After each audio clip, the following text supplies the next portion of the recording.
All right, so to install the AWS CLI, all you just simply need to do is to go to Google, then you can tap AWS CLI Windows. Okay, if so, I'm just want to show you Windows users or Mac OS if you're using Mac OS or Linux. But for me, most users will probably be using Windows. I'm just going to hit enter on that. You can also skip this, it's not necessary, like I said.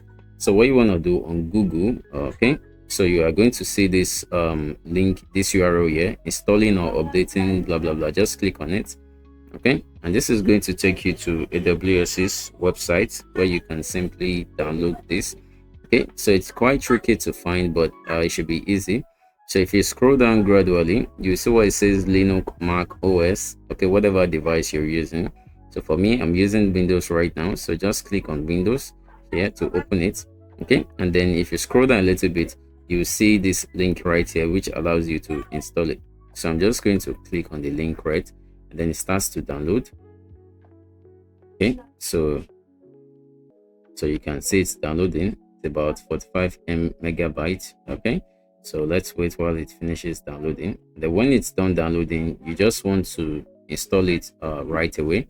So I'm just going to click on it now that it is simply done downloading. Okay,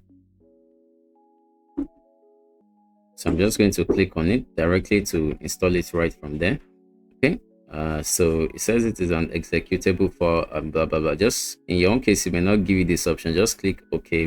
We are sure we know what we are installing, and it might ask you, do you really want to install it, yes or no? Just click yes, because I'm sure. Okay, so it might prompt up this on your screen. If you see this option says don't run, you see run. If you see run in your own case, just click on it. But if you don't see run, just click on where it says more info. Okay, and so when you see more info, it's just showing you where it was published, blah blah. Just click on run anyway. Okay, run anyway to actually run that. Okay, so then this is going to like pop up again in a second.